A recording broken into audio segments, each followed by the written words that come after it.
My salutations and greetings to all our viewers from India and abroad. In today's session, I've been asked to cover the famous Battle of Zojila, where tanks of 7th Light Cavalry, the famous battle-hardened regiment of the Indian Army, made history by capturing the Zojila Pass. For the Battle of Zojila, being from the same regiment, I have a fairly good background, but even then I have relied on two sources. First is the regiment history of 7th Light Cavalry, V Lead, which is based on first-hand accounts of those who participated in this battle and also the recorded war diaries. The other source that I have used is a pictorial book titled Zojila by the famous authors Sarabjit Singh and Do Nair. Sarabjit Singh, most of you may know, is an internationally acclaimed painter and photographer who covered the battle live at the behest of General Thimaia, then GOC Srinagar Division. Coming to the Zojila Pass, known as the Pass of Blizzards, that's what Zojila means, is the gateway to Ladakh and is situated at 11,575 feet. It's the lowest depression in the Great Himalayan Range. It lies almost midway between Srinagar and Kargil, and the route passing from Srinagar to Sonamarg to Baltal, which is at 9,600 feet, then climbs up suddenly to Zojila with a very steep gradient, crosses the pass onto Gumri Basin and then descends very gradually to Matayan, then to Dras, Kargil and onto Leh. For those of you who may not be well aware of the topography and the Jammu and Kashmir region, let me clarify.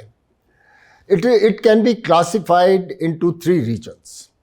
First is the Jammu region, which lies south of the Pir Panchal range, adjoining the plains of Punjab. As you cross the Pir Panjal range to the north through the Banihal Pass lies the beautiful Kashmir Valley. And as you go from the Kashmir Valley further towards the northeast, across the Himalayan range through the Zojila Pass lies the Ladakh region. Today, parts of Jammu and Kashmir are under the illegal occupation of Pakistan, basically POK and the Skardu, Gilgit northern areas, which are part of Ladakh. The Baltal to Zojila climb is very steep, and thereafter it gradually descends up to Dras. In 1947, only a mule track existed from Baltal to Zojila, about 2.5 miles crow's flight, and was usable only for 6 months from May to October. Thereafter became snowbound and no traverse was possible. An average snowfall of 50 feet in a year was considered and is still considered normal for that pass. This is also the old trade route from the valley, Srinagar, to Ladakh and Tibet, both to and fro. The Pakistani raiders had entrenched themselves on both sides of the Zojila Pass, occupying all the key heights, and were armed with machine guns, mortars, and rocket launchers. 77 Para Brigade under Brigadier Atal had made two valiant attempts on 5th and 13th, 14th September to take the pass using infantry supported by artillery and aviation, but did not succeed. The idea how to use tanks came up when all attempts to take the pass had not succeeded. It was then decided to use the tanks of 7th Light Cavalry to capture the pass.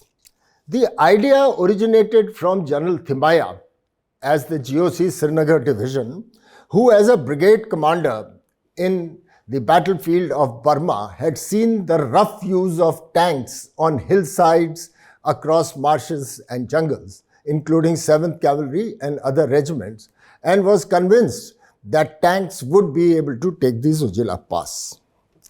The momentous decision to use tanks to capture the pass was taken on 23rd September 1948 in a high-powered conference held at Srinagar, which was attended by the newly appointed Western Theatre Commander, that is Lieutenant General Cariappa, along with General Srinages, who was the commander of the Jammu and Kashmir Theatre, and General Thimaiya, who commanded the Srinagar division.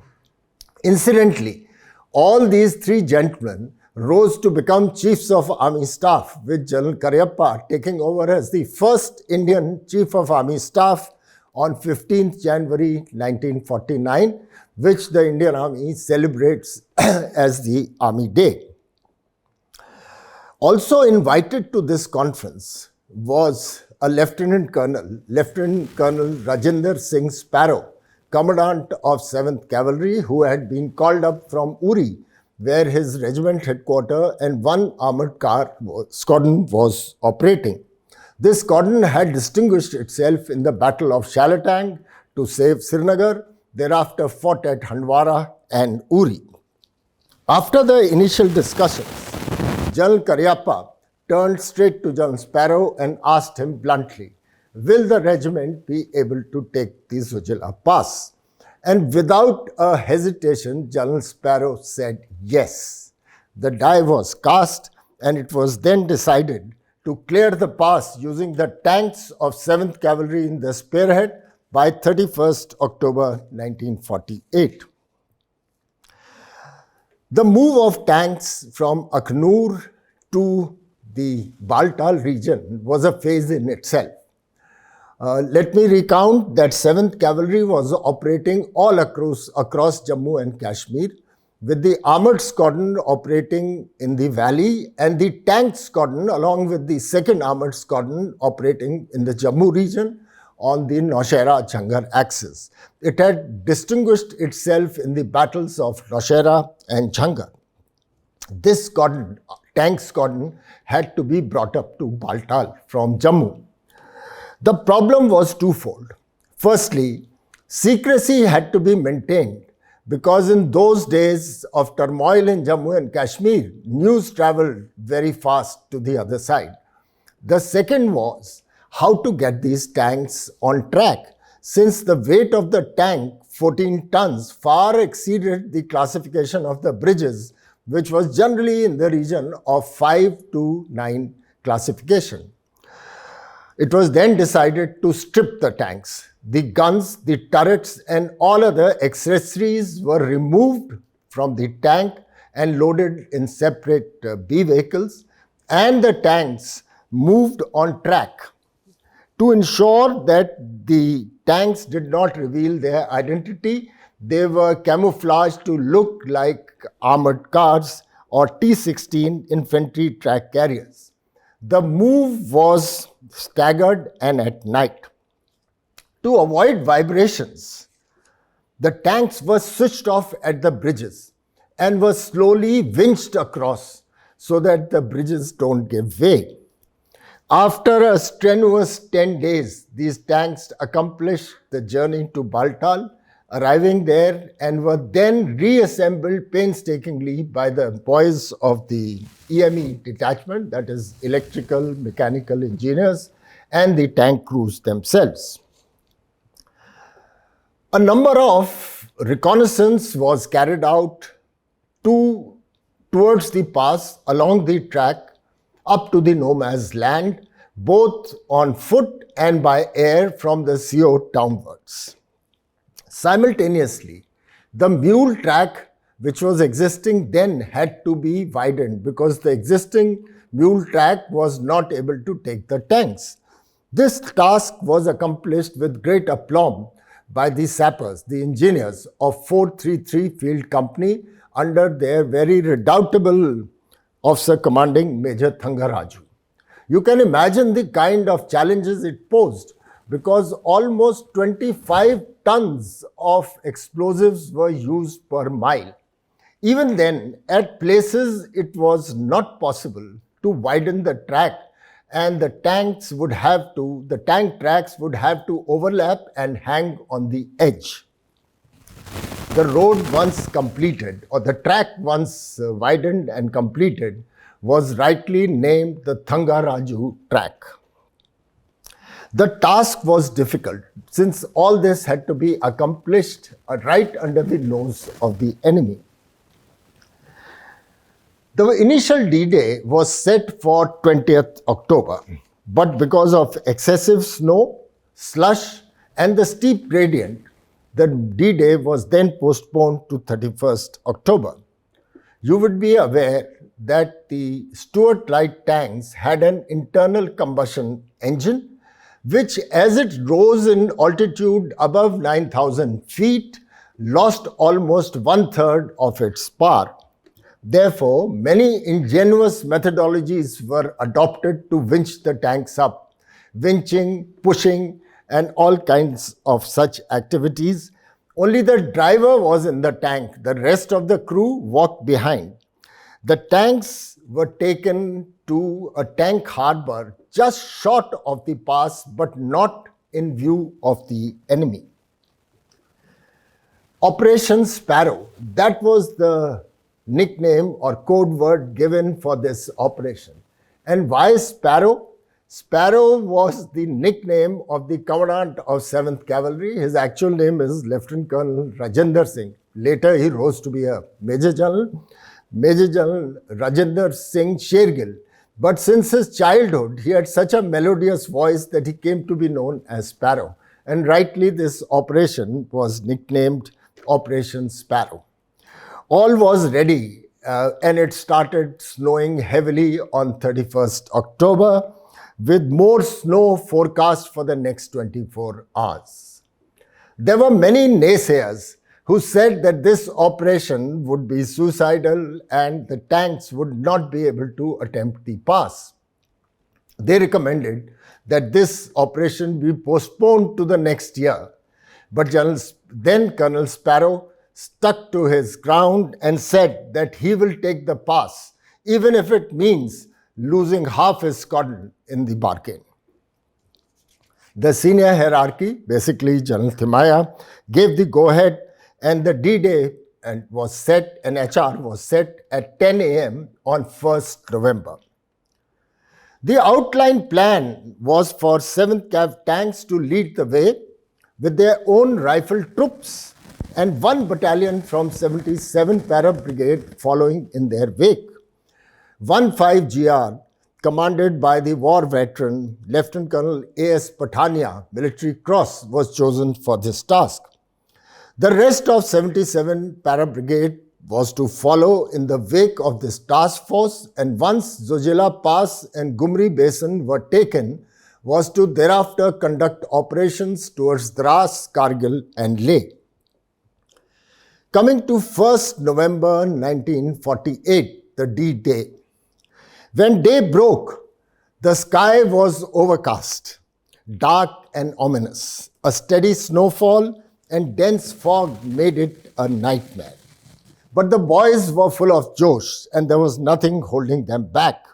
And when the order was given, the tanks started up and moved from their harbor under the very able guidance and leadership of Captain S.D.S. Jamwal, the squadron commander, who is alive today and nearing 100, a sprightly 100 veteran.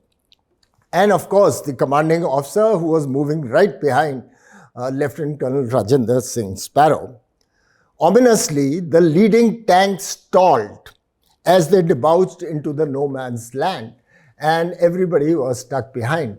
Obviously, the recovery crew of the regiment came into the act and quickly winched and started the tank up, and thereafter there was nothing stopping the squadron. The tanks of 7th Cavalry debouched into the Zojila Pass and the Gumri Basin, all guns blazing. The enemy, who was situated and in fortified bunkers on the heights, could not believe their eyes when they saw the tanks coming. Later, wireless intercepts showed the to and fro messages from these enemy troops who were situated there and their headquarters. Their headquarters told them that you are hallucinating. There is no way that the Indian army can bring tanks to Zojila. We've all been into that area. To say the least, the enemy was tank shocked, as the first tank of 7th Cavalry, tank BA number 288009, christened the Chindwin from Burma Ops, moved into the Gumri Basin at 11 o'clock, and the other tanks followed through.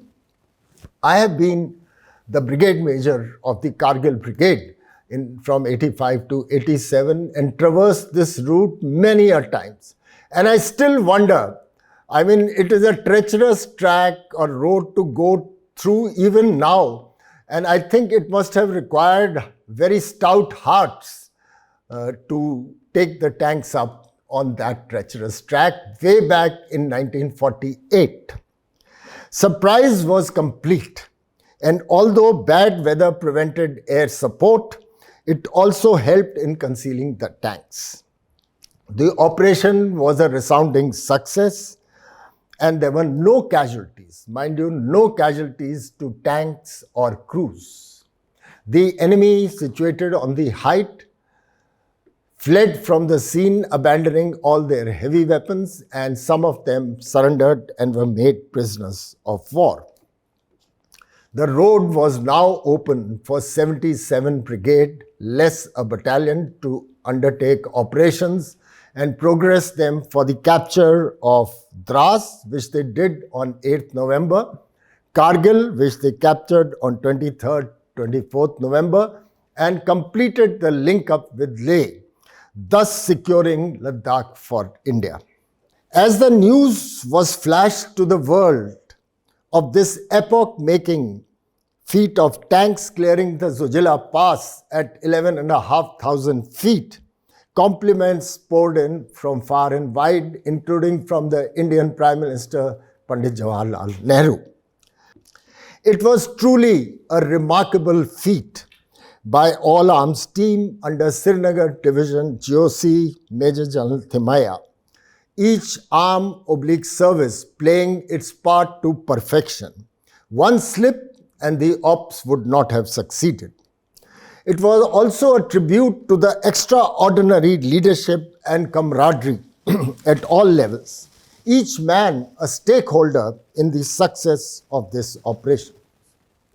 But if I was to single out, this was a feat made possible by this extraordinary band of soldiers of 7th Light Cavalry who made history by taking tanks where nobody imagined they could go, under the redoubtable commandant, then Lt Col Rajinder Singh Sparrow. 7th Light Cavalry, may I just inform, had led the advance of the 14th Army into Burma and had distinguished itself, earning 1 theatre honour, Burma, and 4 battle honours. Then almost without a break, it was pushed into the Jammu and Kashmir operations in 1947 and distinguished itself both in the Srinagar Valley as also in the Jammu region, and thereafter Zojila, earning 1 theatre honour, Jammu and Kashmir, and 4 battle honours, which stands as a record for any unit even till today. You can imagine an armoured regiment earning this unique distinction in the mountains. I end this episode quoting from then what Major General K.S. Thimaya wrote in the Visitor's Book of Matayan Rest House. To the 7th Cavalry, whose brilliant performance by breaking through the Zojila Pass, cutting the enemy's lines of communication at Gumri, and disintegrating his defenses, made it possible for us to reach Matayan, Dras, Kargil and Leh. A great show indeed by a great fighting unit. Signed, K.S. Thimaya, Jai Hind.